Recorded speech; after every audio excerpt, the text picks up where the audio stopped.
Sorry, please. ഞാൻ വേണമെങ്കിൽ കെട്ടിപ്പിടിച്ചിട്ട് ഉമ്മ അയ്യോ,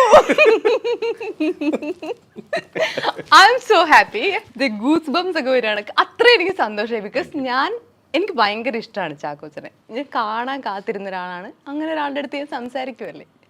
സോ എന്തൊക്കെയാണ് ചാക്കോച്ച വിശേഷങ്ങൾ? നല്ല വിശേഷങ്ങൾ. ഓണമാണ്, അപ്പോൾ അതിൻ്റെ ഒരു സന്തോഷവും ഒരു എക്സൈറ്റ്മെൻ്റ് എന്ന് വെച്ചാൽ 2-3 കാര്യങ്ങൾ കൊണ്ടാണ്. ഒന്ന്, എന്നാത്താൻ കേസോട് എന്ന് പറഞ്ഞ സിനിമ നന്നായിട്ട് തിയേറ്ററുകളിൽ ഇപ്പോഴും പോകുന്നു.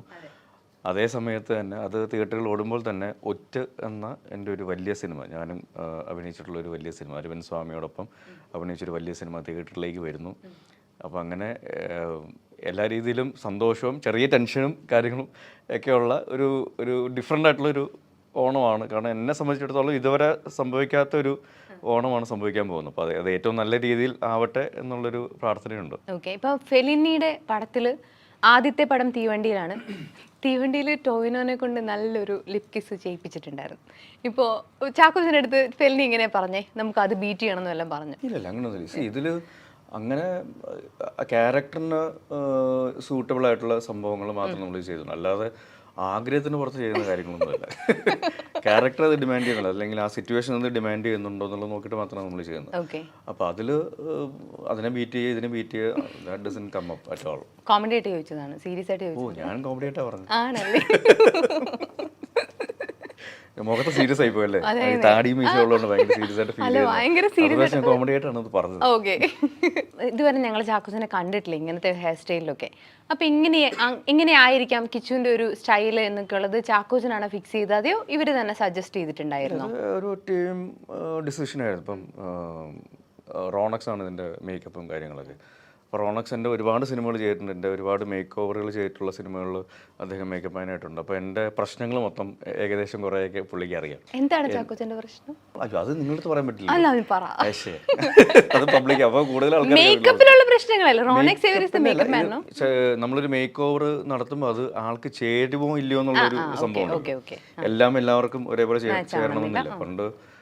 പണ്ട് അപ്പിയറൻസ് ചേഞ്ചുകൾ എനിക്ക് തീരെ ചേരാത്തൊരു കാലം ഉണ്ടായിരുന്നു ശരിക്കും പറഞ്ഞു.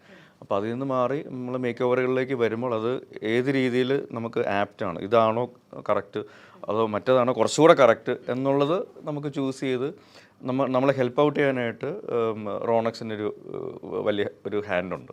അപ്പോൾ അങ്ങനെ എല്ലാവരുടെയും കൂടെ ഉള്ളൊരു കൂട്ടായ്മയാണ് അതിൽ ആ മേക്ക് ഓവറിലും ആ ഒരു അപ്പിയറൻസിലും ഗെറ്റപ്പിലൊക്കെ വന്നിട്ടുള്ളത്. ചാക്കോച്ച, ഞാൻ ക്വസ്റ്റ്യൻ ചോദിക്കട്ടെ, എന്നെ ഓടിക്കരുത്. ഈ ഭീമന്റെ വഴിയിലൊരു ലിപ് ലോക്ക് ഉണ്ടായി, അത് കഴിഞ്ഞിട്ട് പ്രിയ എടുത്ത് പറയണല്ലോ പ്രിയ ഇങ്ങനെ ഒരു സിനിമ വരുന്നുണ്ട്, ചാക്കോച്ച എങ്ങനെയായിരിക്കും പ്രസന്റ് ചെയ്യുന്നത്?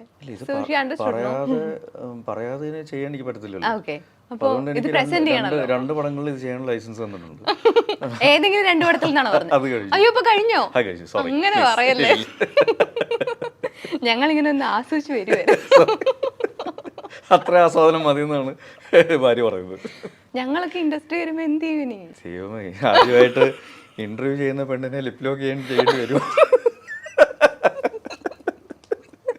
അപ്പൊ അങ്ങനെയാണ്. അപ്പം ഈ 2 പടത്തിനാണ് പെർമിഷൻ തന്നിരുന്നത്. ലൈസൻസ് കഴിഞ്ഞു, കട്ട്. ഓക്കെ, അരവിന്ദ് സ്വാമിയുടെ ഒപ്പം ചാക്കോച്ചൻ അഭിനയിക്കുകയാണ്. അപ്പം ചാക്കോച്ചൻ്റെ എങ്ങേജിൽ തന്നെ അല്ലേ അരവിന്ദ് സ്വാമി എന്ന് പറയുന്നത് അന്നത്തെ ചോക്ലേറ്റ് ബോയ് ആണ്. അന്ന് നമ്മൾ ഈ ഒരു പേരിട്ട് വിളിച്ചിരുന്ന ഒരാളാണ്. അപ്പോൾ അരവിന്ദ് സ്വാമിയുടെ ഒപ്പം ഒരു സിനിമ എന്ന് പറയുമ്പോൾ എത്രമാത്രം എക്സൈറ്റിംഗ് ആയിരുന്നു ആ അഭിനയിക്കാനൊക്കെ വിളിച്ചൊരു വിളി വന്ന സമയത്ത്? I was also fascinated. ഒരു ഫാൻ ബോയ് മൊമെന്റ് തന്നെയാണ് പുള്ളിയുടെ കൂടെ ഇപ്പോൾ അഭിനയിക്കുമ്പോൾ. സോക്കോൾ ഞാനും ഒരു റൊമാൻറ്റിക് ഹീറോ എന്നുള്ള ലേബിലായിരുന്നു അറിയപ്പെട്ടിരുന്നത്. പക്ഷേ ഒരു തിരിച്ചുവരവിൻ്റെ ഒരു സമയത്ത് നോക്കുകയാണെങ്കിൽ അദ്ദേഹം ഒരു ഗ്യാപ്പിന് ശേഷം തിരിച്ചു വരുമ്പോൾ ആ ഒരു ഇമേജ് ഭയങ്കരമായിട്ട് ബ്രേക്ക് ചെയ്തിട്ടാണ് പുള്ളി വന്നത്. തനിയേരുവൻ എന്നുള്ള സിനിമയിലെ ക്യാരക്ടർ, അല്ലെങ്കിൽ ഭോഗൻ എന്നുള്ള സിനിമയിലെ ക്യാരക്ടറൊക്കെ നോക്കുകയാണെങ്കിൽ നമുക്ക് മനസ്സിലാക്കാൻ സാധിക്കും. അപ്പോൾ അങ്ങനെ ഒരു വലിയൊരു ഇമേജ് ബ്രേക്കിംഗ് അല്ലെങ്കിൽ ഇമേജ് മേക്ക് ഓവറിലൂടെയാണ് പുള്ളി തിരിച്ചു വരികയും ഇപ്പോഴും ആൾക്കാരുടെ മനസ്സിൽ ഏറ്റവും ഇഷ്ടപ്പെടുന്ന ഒരു ആക്ടർ എന്നുള്ള രീതിയിൽ പൊസിഷൻ മെയിൻറ്റെയിൻ ചെയ്യുകയും ചെയ്യുന്നത്. എന്നെ സംബന്ധിച്ചിടത്തോളം ഒരു ഓവർനൈറ്റ് ആയിട്ടുള്ളൊരു ഇമേജ് മേക്ക് ഓവർ അല്ലെങ്കിൽ പോലും ഒരു സ്ലോ പ്രോസസ്സായിരുന്നു.